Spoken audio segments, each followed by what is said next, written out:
Hi, everyone. Welcome to the Real Vision Daily Briefing. It's Wednesday, March 30th, 2022. I'm Maggie Lake, and we have a dynamic duo today. Darius Dale, founder of 42 Macro, is with us, and our very own Weston Nakamura, who's kind enough to jump in here at like the wee hours of the morning or really late at night. I'm not even sure which it qualifies as in Asia to help us out. Gentlemen, welcome. Hey, Maggie, what's up? How are you?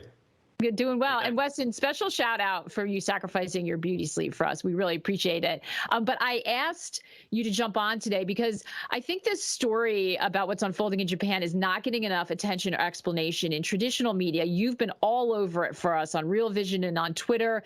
And I wanted to make sure that all of our viewers were as informed as possible. So over the last week or so, we've seen a rapid weakening of the Japanese yen. What's going on, and what do we need to understand about this situation? Sure. So thanks for having me on. So first of all, I just want to say that I do have 2 videos out on Real Vision YouTube to explain all this much more in depth. So I'm just going to do a very quick gloss over. But yes, yen has been getting crushed. Some people, including the governor of the Bank of Japan, Kuroda, has been saying this is dollar strength. This is not dollar strength. If you just look at charts of, the dollar against the euro, against the British pound, against the Swiss franc, whatever it may be, and then against the yen, you could clearly seeing the yen getting crushed 8% this month alone. This is a yen weakness move. The thing is that, yes, the yen, the currency itself, moving at whatever is like 3 sigma move, it is very notable, but what really the focus should be on are actually JGBs and JGB yields. That's really where the focus should be on, not so much the yen. The yen is more sort of a byproduct of what is happening within yields and yield curve control in Japan and how that relates to, U.S. Treasury yields and sovereign yields, and therefore global risk assets. So why is this happening right now? If we should be focusing on the yields, but it's having this knock-on effect on the currency, why does it seem like it's sort of accelerating and coming to a head now? What's going on now as opposed to, say, over the course of the year or the last couple of years? Why does now seem like a critical point? Sure. So basically what's happening is that there's 2 general forces at play right now. One of them is this policy divergence and this rate, this yield spread divergence between Japan and the U.S. or Japan and Europe. Mostly, let's just talk about U.S. and Japan yield spreads and U.S. and Japan policy divergence. So that's one part of it. The other is that Japan is currently scrambling to import energy for which it is in dire need of. This is like an ongoing thing with the war in Ukraine and all that. But in addition to that, you also had a 7 magnitude earthquake hit Japan recently and take out a lot of energy supply. And so that's also happening.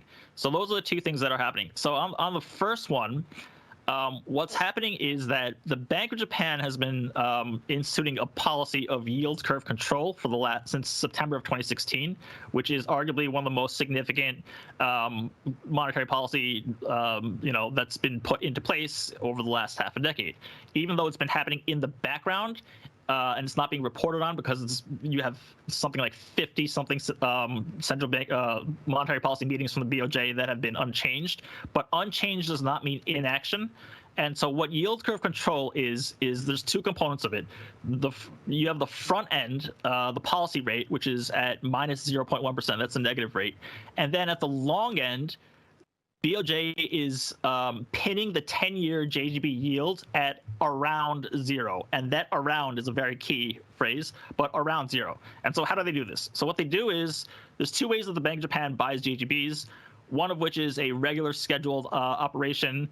That's not really that important. The second way, however, is what's called a fixed rate operation, in which when yields get too high, when 10-year JGB yields get too high, and they start to approach a certain level, in this case, it's 25 basis points, the Bank of Japan will step in at any moment and offer to buy an unlimited amount of JGBs at a certain level. And theoretically, you have an unlimited printing press. The market can throw whatever it's got at it, and the Bank of Japan's wall of buying will cap yields. And so when that happens, and so that's been in place for since September of 2016. And so what that does is when JGB yields are kept at around zero, and Japan has trillions in cash that they're sitting on because they're deflationary cash hoarders. Japan is an elderly society sitting on a lot of cash. They need to find yield, and so they go overseas to find yield. And so when BOJ caps 10-year JGB yields, Japanese investors buy overseas sovereign debt like U.S. Treasuries, and they cap U.S. Treasury yields, and therefore you have indirect and unofficial yield curve control on the U.S. sovereign curve. And therefore that keeps down interest rates in the United States. That uplifts risk assets, including the S&P 500. It allows for governments like Congress to run absurd deficits because borrowing costs are kept very low, and there's this kind of unconditional cap on borrow costs, not just in the U.S. but in Europe and all that. And so all of that's been in place. And what's happening right now is that you're now in a situation in which global central banks are now pulling back from this decade of easy monetary policy that's been in place, leaving Bank of Japan to be the only major central bank left that is instituting easing, not just like not tightening or whatever, like active easing. And so the question is, can Bank of Japan keep this lid on JGB yields and therefore sovereign yields globally? And if they can't, what happens if they can't? Or if they right, it's almost like a rubber band stretching, because you've got them moving in one direction and the Bank of Japan trying to tether those yields and keep them down. And presumably they're doing that because they feel like their economy that's been deflationary and stuck in subpar growth needs that stimulus, right? That they need that help. Is that why they've been doing that? Yeah, well, so BOJ is by far the deepest in the hole of all central banks. So there's no other central bank that owns more than half of its country's sovereign debt. BOJ cannot unwind this. You cannot start selling JGBs into a market that you've destroyed that doesn't exist. And so what the significance of right now, as in this week, is that the Bank of Japan has announced. On Monday, they announced a fixed rate operation in which they're buying an unlimited amount of JGBs to cap the yield. It had a very volatile day. And then after that, for the next 3 days, until Thursday, they have announced 3 more fixed rate operations. So they're essentially going to be buying an unlimited amount of JGBs for the next 3 days into Japan fiscal year end, which is the end of March. And the idea is that the Bank of Japan is trying to hold the line and assuming and hoping that come April 1st, when it's a new fiscal year, corporate Japan will redeploy capital overseas and start buying, bonds, and so the BOJ doesn't have to do so anymore. But right now, at 25 basis points, which is right where it is, if the market moves higher than that, and if the market realizes that the Bank of Japan actually does not have the firepower that it is currently attempting to exert and is exerting successfully so far, and if you see JGB yields just kind of break out, then global sovereign yields are just going to break out much higher, and then should that happen, risk assets are done. So right now we're that's right really, I just want to pause there because that's a really, really important point. And this is the connectivity to what's happening in Japan to every other asset market that we're all looking at, that we all want to know, should we buy this? Has it bottomed? Are yields going to go higher? Interest rates going to go higher? This is what's so important. And we always talk about, China being big holder of U.S. treasuries. And if they pull back their treasuries, Japan's role in this interconnected global economy is so important. So just go back through that, Weston, so we all understand. So if they lose, they're intervening and they are holding. If the market overwhelms them and they lose control of the yield curve, then that will push up government bonds around the world. And what do you mean risk assets are dead? Unpack that just for a moment for us before we bring Darius back in. Sure. So, Brian, if you pull up chart 1, in chart 1, you'll see this is just basically the 10-year JGB yield under yield curve control and the U.S. Treasury yield, just laid on top of each other. And so you can see that when Japan is at its upper limit, like when yields can't get any higher in Japan because it's being manipulated or it's by policy it's being fixed. Japan buys overseas debt, and so U.S. is China's a big creditor to the U.S. Japan is the largest creditor to the United States, largely in part because of policies like this, and so it's capping U.S. Treasury yields. And so if U.S. Treasury yields are being capped indirectly by Japanese buyers, then it allows for a low interest rate environment. And Darius could tell you all day about the effect that low yields have on things like tech stocks, and how a higher yield environment is going to crush premiums and PE ratios and all that too, right? So that's basically what we're facing. I mean, that's what we've been seeing in terms of a year to date, like Nasdaq-led, tech-led sort of sell-off. And then in chart 2, Brian, you'll see like this. This is a very directly correlated sort of phenomenon. So you have the U.S. Japan 10-year yield spread and dollar yen, and they're basically moving right in tandem with one another. That's a direct reflection of that. When 10-year JGB yields are kept, the whatever the U.S. 10-year yield is doing, that's what the yield spread is going to be. And so as U.S. yields move higher, dollar yen moves higher as well. And so what you're seeing right now is like a surge in global yields, and you're seeing the Bank of Japan just put their foot down, saying we are not budging from our policy, because Japan has been trying to generate inflation for the last 30 years since the bubble burst, right? Abenomics is in 10 years of doing this. This policy, mind you, was put in place in order to generate inflation. Japan gets inflation. That's a good thing, right? The whole thing used to be like the yen getting too strong. That's when jawbone comes in. That's when there's concern, not necessarily when it was weakening. So all this is, so the yen basically just moving 8% month to date is a function of this widening yield spread between Japan and the U.S. or Japan and other sovereign yield curves, and the currency sort of moving accordingly. If you start seeing the currency, if you start seeing like dollar yen move downwards while yields are moving upwards overseas, that means that that's how it should be. But if you start seeing it because Bank of Japan lost control of their yield curve, that's really, really bad, because that gets into like a Bank of England, George Soros sort of situation.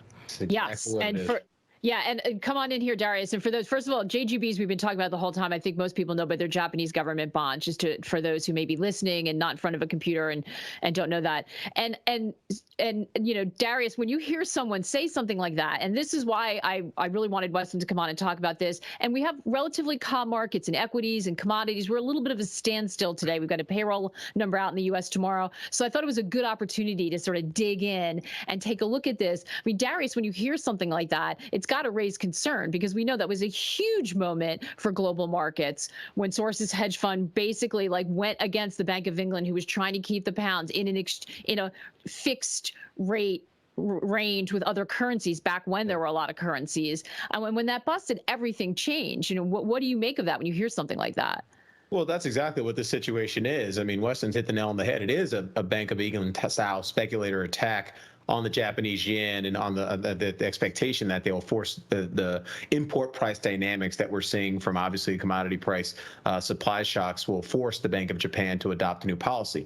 The difference between this and the Bank of England is obviously you had the Bank of England, or the UK economy is slowing towards a below trend pace and eventually winding up in recession on the other side of that. And so there's a real need for the Bank of England to adopt a different policy framework with respect to its exchange rate. There's not as much of a need for the Bank of Japan to do something like that, to do an about face or a big pivot. Brian, if you put up that chart I sent you, Japan growth and inflation, that chart shows our forecast for growth on the left and our forecast for inflation out of the Japanese economy on the right. And in terms of where we are today, from where we are today to where our model has Japan inflation sort of peaking in and around April and kind of trading sideways from there, we're only talking about another kind of 50, 60 basis points from here. So it's very unlikely, at least according to our forecasts and what's all being sort of priced into our models, from a last price perspective, that we see enough inflation for the Bank of Japan to really have to pivot on this policy. So it's unlikely this speculative attack is going to sort of catalyze a big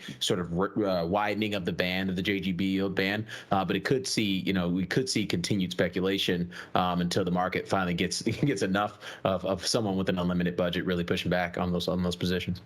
Darius, I also want to ask you about this. Are levels significant here if we're looking at how this is playing out through the yen? I saw somewhere someone talking about a 125 death print. Is 125 this area for dollar yen that people are really focused on for some particular reason? Is it a really important part of a band that's been in place for a long time? Is that a level you're watching? What are your charts telling you? No, it's not. I mean, so the Japanese yen has been bearish from the perspective of our volatility adjusted momentum signal for quite some time. So that's not particularly exciting in and of itself.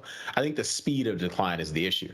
Whenever you have currencies moving up or down in a very quick manner, it tends to destabilize financial markets, because it obviously is destabilizing the entire sort of edifice of imports and exports and the price level of the broader economy. And so that is an issue. So the speed of the decline is an issue. Japanese yen is down roughly around 6% month over month. That's a massive move in a sort of G4 style global reserve currency. It's just it's breathtaking. But we have seen some reprieve week to date. So one thing we called out actually yesterday morning in our crowding analysis, where we look at the relationship between the deviation in skew and volatility risk premia, the Japanese yen got extremely oversold from that perspective. And we've seen a kind of a pretty meaningful, multi-pip pullback, in terms of the USD JPY rate. And who knows if that was the top that we just saw. I'd be lying if I said I knew what the top is and all this. But the reality is, I think the speculators are probably going to have enough of the Bank of Japan defending, because again, there's really no reason for them to stop this program. Yeah. So Weston, the big outstanding question is, does it work? It seems to think, Darius, you seem to think that they're going to be able to hold the line, but we know, I mean, from what I've seen, anytime you have central banks intervening, over time, if you draw a line in the sand, the market forces go for you, and you can change the pace, but a lot of times it's hard to win that. Can the Bank of Japan succeed here? If inflation stays under control, absolutely. It's not whether or not the line in the sand is defendable. It's whether the economy will allow you to defend the line in the sand. And that's what happened. The Soros understood that if the England or Bank of England maintained this sort of fixed exchange rate policy, that the UK economy would eventually slow into recession, and they'd have to pivot and ultimately turn dovish anyways. And they were right on that view, that forecast. You have to have a variant perception to put these kinds of trades on.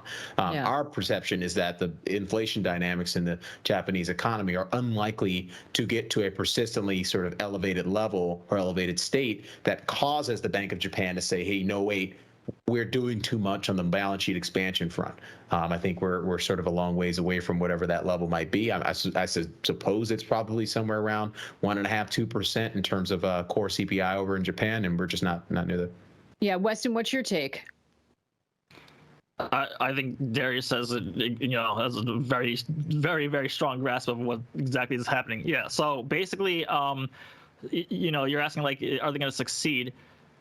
So, define success. So right now, so Brian, if you put up chart 4, right? So right now we are in the thick of this moment. You have a race against the clock where the Bank of Japan is attempting to cap yields at 25 basis points and is doing so. And by the way, you could see the last time, in mid-February when Bank of Japan had its, like that spike up to that yields curve control level, they did a fixed rate operation, offered to buy unlimited, and that put a cap on global sovereign yields, including treasuries. That was the top of treasuries for that moment, and then you had treasuries move down. Right now, you're battling between that and fiscal year end, which starts on or fiscal year start on in April. So the next few days is very critical. If the Bank of Japan cannot hold that level, then things can get really out of control. Just like Darius is saying, like the ERM mechanism with the Bank of England, or if you want to talk about August 2015 China deval, or like anytime you have because this would be like a DPEC. Anytime you have like this, some top-down policy force against markets that don't want to behave the way that policymakers are forcing them to behave, and once markets realize like that the emperor has no clothes, then things get way out of hand and they go one directionally against the against the central bank or the policymaker, and then it's all over. So the next few days, if they hold that line, then fine, they can declare victory for that. But then what? If global yields continue to move higher, Bank of Japan is going to keep finding itself in this situation again, just again and again, defending this 25 basis point level. And so they're either going to have to move that level upwards, provided that Japan is not immune from inflation. Japan is a huge commodity importer, as Darius was saying. We have PPI at 9%, 10 consecutive months. CPI may be flat, but that means that producers are just not passing that cost along to the consumers. How long is that going to be sustainable if they're getting hit on their margins? All these sort of things. Like at some point, the Bank of Japan is going to have to move that rate, or they're going to have to make some sort of policy change, because right now Bank of Japan is the only central bank that is actively implementing the QE regime that all central banks had been doing all along, and it's basically the only one left doing so, and every other central bank just ditching that policy as if there's going to be no consequences. Well, those consequences are being held at bay because of the Bank of Japan. What happens when the Bank of Japan can no longer do that? And so that's what really is the thing. So there's no real end to it, and as far as I'm concerned, at some point, I don't know if it's going to be this week or I don't know if it's going to be years from now, but BOJ is going to have to, it's the current state of affairs with yield curve control. It cannot last. It's unsustainable to last forever. And so at some point they're gonna have to tweak that. And when they do, it's not gonna be some silent thing that happens in markets that goes unnoticed. It's gonna be a massive market event. So yeah, we have to keep an eye on things like Forward to Macro telling us what's going on with Japan CPI, because that's going to dictate whether or not Bank of Japan is going to start moving, adjusting their yield curve control levels. Absolutely. Yeah. I can tell you what's going on with Japan CPI, but at what level will they determine that this policy is moot and unworthy or unworthwhile? That's for them to determine. As I certainly wouldn't have the inside look on that. But we know, core CPI in Japan is minus 1.8%. Core CPI ex food, or just CPI ex food is 0.6%. These numbers are very different than the 40-year highs in inflation we're dealing with in the U.S. or the all-time highs in inflation we're dealing with in Europe. The structural inflation, the cyclical and structural inflation dynamics in these economies are just very different, and that's why you're seeing a big difference in the repricing of sovereign debt curves, and particularly on the long end of the curve, but more importantly, particularly on the short end of the curve. You look at overnight index swap swords in euro, the British pound, U.S. dollar. These curves are pricing in another somewhere between 175 and 250 basis points of tightening out of these central banks over the next calendar year. That's just not something we're really ever going to see out of the Bank of Japan. They may widen the band with respect to the JGB yield curve control, but that's probably it. It's unlikely Japanese inflation dynamics get to that point. And we're also getting closer to the peak of some of these inflation dynamics in the economies I just referenced. So, if we get more, if they buy themselves time, i.e. like 2 to 3 months of time, then this whole thing could be very moot. But I do believe it's a very important risk to call out. I'm glad we have you on, Weston. Yeah, I think that's exactly what Kuroda is counting on. Is Darius's view, that just a few more months. By the way, his tenure is up in about a year, and the next BOJ governor, if he or she continues on with Kuroda's policy from that meeting, then he's stuck with that policy. So I think that there's going to be a massive shift in policy that they cannot break out of. So Kuroda cannot undo this policy right now, because if you do so, you're admitting that you've made a major policy mistake this entire time. So you need. Well, we know central bankers don't like to do that, Weston. They do not do that. Detrimental. You cannot do that, right? Yeah. So Brian, if you go to chart 3, right, this is the one other thing too that's moving the yen that I think is being very much overlooked. So like I said, we had a 7 magnitude earthquake on FOMC day, 4 hours before FOMC. I had a blackout. I was trading on my iPad in the dark for FOMC, and so what happened then was Japan is a major importer, is the largest importer of LNG in the world, and Japan actually just before this diverted an LNG shipment from the United States that was supposed to get to Europe, to try to help out. It was like that was nice that they did that, and obviously there's going to be a 7 magnitude earthquake. But now that they did that, Japan is like scrambling right now for LNG, and so they're buying at spot market. And so what you're seeing right now, especially with fiscal year end and no real corporate activity happening, plus the speculative flows and all that. If you look at yen futures that are getting shorted by levered hedge funds and all that, but you'll see this huge divergence in so Japan imports mostly from Australia and then some from the U.S. But you see that the Aussie yen and dollar yen move more or less in tandem, and then right at that mark you see Aussie yen really just start to outperform by several percentage points over dollar yen, and that outperformance of Aussie yen is moving right in tandem with nat gas. So my conclusion from that is that what else is pushing yen weaker is Japan's actual day-to-day procurement of LNG imports. They're having to sell yen to buy Australian dollars or whatever it is in order to do that, and so you're also seeing that contribute as well. So that's something that it's not just purely a monetary policy divergence thing either. There's actually that commodity import fundamental force actually happening too, that's being swept under the rug, because again the timing of it was right when FOMC happened, so people think they kind of sweep it all together, but there is that happening as well. And I think this is what's important, because these important moves are happening while we've got so much else happening. In fact, John in the questions was the markets are moving this way, that way. Well, I'm confused. We're all confused. We're all trying to work it out because there's so many cross currents. Darius, based on what we've been talking about, the risk to risk assets, the scenario that Weston laid out, if the BOJ can't hold and you see yields move higher, and what that does to risk assets. What are you expecting for stocks? Does that increase the risk profile for what stocks are potentially going to do? We have TC asking any commentary on quarter end. Yo-Yo asking, do you see a bottom for the market in Q2 or Q3, or is it going to be a long way into it? What is your forecast?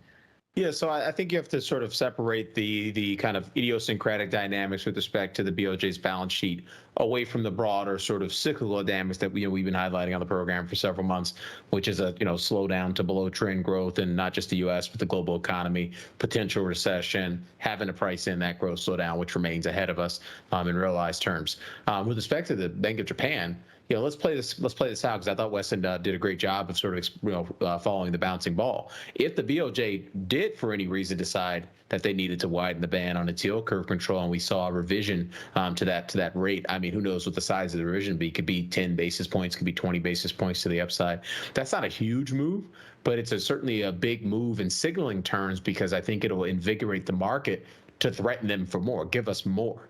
We don't know who knows what the level might be, and so you could see some real heavy selling in the Treasury market, in the bond market, across global sovereign debt markets broadly, particularly in the kind of G4 central bank type sovereign debt markets, because that's where a lot of the JGB speculation tends to go to on a currency hedge basis.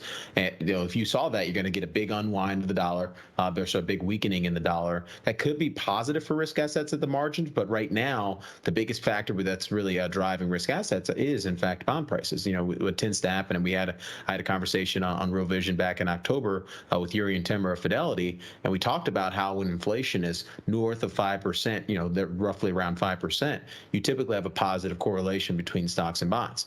And so if you talk about another leg down in bond prices as a function of a potential change in JGB policy, which will have ramifications, then you're talking about a potential another leg down in stocks, and kind of the end of this sort of bear market bounce we've been calling for. Yeah, I want to ask you about Bitcoin and crypto in a minute, because I want to understand how that fits into this puzzle. But Weston, I want to put this question to you, coming from John on the RV site. It's interesting. He's saying it looks like the euro is also threatening to break down. Given euro breakdown, JPY breakdown, TLT breakdown, is the market sending us some kind of message? I think the market's sending a strong message. What are your thoughts? Again, back to this idea that we have things happening in many different markets. Mm-hmm. Weston, what are your thoughts? Yeah, so I mean, it's not. I wouldn't say it's sending us a message. Like what you're seeing, it is the message. Like what you're like what's happening is like, So I guess if you want to think of it in terms of a message, so Darius mentioned like currency volatility before. Right now, if you look at like so CME has like the CVol index, which is it's kind of like the VIX, but like the VIX just calculates at the money 1 month forward implied volatility on at the money, but CVol is for all strikes, not just the at the money strikes. So there's CVol index on yen futures, which are usually below G5. Yen futures and implied volatility is now above the G5 basket, which means that there is a ton of expected volatility in the yen, which is typically supposed to be this very dead flat nothingness. So yeah, there's a lot of implications within the yen and all that too. I'll also say too that for the yen, which is seen as like this safe haven currency, but currently it's obviously not behaving as a safe haven currency. When you have risk off, usually what happens is everything floods into the dollar. Dollar is the safe haven from risk assets, and then the safe haven from the dollar is gold and the yen.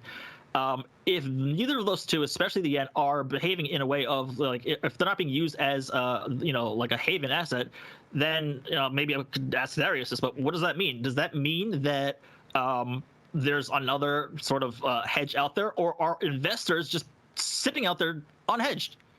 No, so I think yeah, no, that's a phenomenal question, a great observation. That's a very minute and detailed observation. And in our process, what you just described is the difference between what we call inflation and deflation. Those are the two risk-off regimes in our grid framework. When you're in deflation, the Japanese yen, the Swiss franc are taking points away from the dollar. Dollar is usually strong alongside gold, but the Japanese yen and Swiss franc tend to outperform all of the currencies. When you're in inflation, it's the dollar that is typically strong because during periods of inflation, what that means is growth is trending lower in leading indicators terms, and inflation is trending higher in headline CPI terms. So that's what inflation means. Deflation obviously means both are going down at the same time.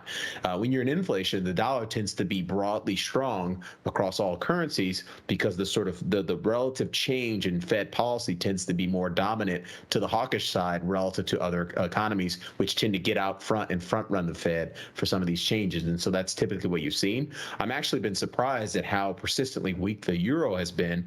We're dollar bulls who've been long dollar for a while, but I've been surprised how persistently weak the euro's been because they've lagged the change in the Fed response. And if you look at a chart of OIS, overnight index swap forwards for euro, I mean, they're straight up in the air, and they have a much different slope and expediency to the appreciation than we do currently in ours, because we've seen so much of the policy tightening gamma occur already in kind of in the Q1 timeframe in the U.S. We're probably going to see that peak gamma occur in the second quarter in the ECB. So it's confusing. It's confusing to say the least to see the euro not to be so persistently weak. But I think that really just means that the growth slowdown in Europe, the market is really pricing in a nearer term growth slowdown dynamic in Europe than we are currently experiencing here in the U.S.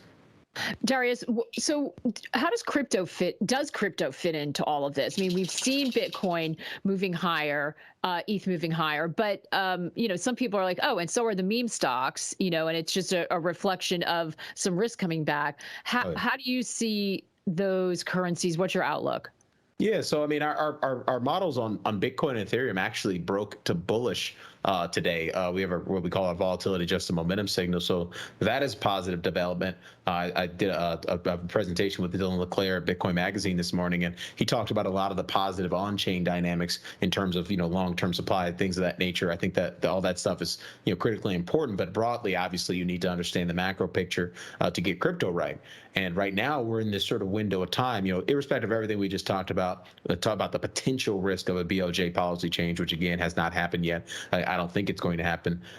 Irrespective of everything we just said, there is still a window of time here for crypto to price in, some positive dynamics that are happening in the digital asset ecosystem, because right now we're still not at the point in the calendar where you're going to see a more meaningful enough slowdown both in the U.S. and global economy that should catalyze a steeper declines, faster declines in risk assets. Our belief, our models were telling us that, the earliest we might start to see that commence is kind of, the May, June, July timeframe. That's sort of when the trending growth slowdown that we're on will start to pick up steam to the downside. It'll get a little bit faster to the downside in June, a little bit faster to the downside in July.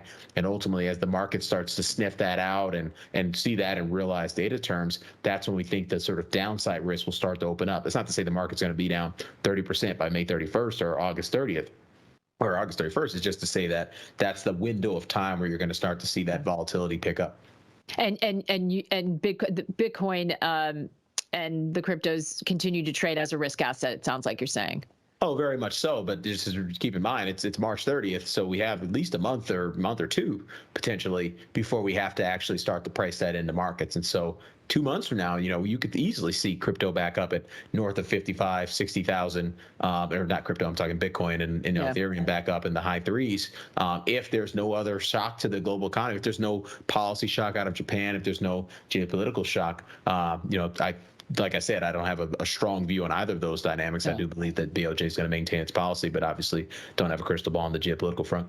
Well, one thing is that we understand a lot better the way it connects in and what we need to be watching for in that area. Weston, thank you so much. Weston thought he was going to come on for like 2 minutes and give us an update. Thank you, Weston. Appreciate you, man. That was awesome.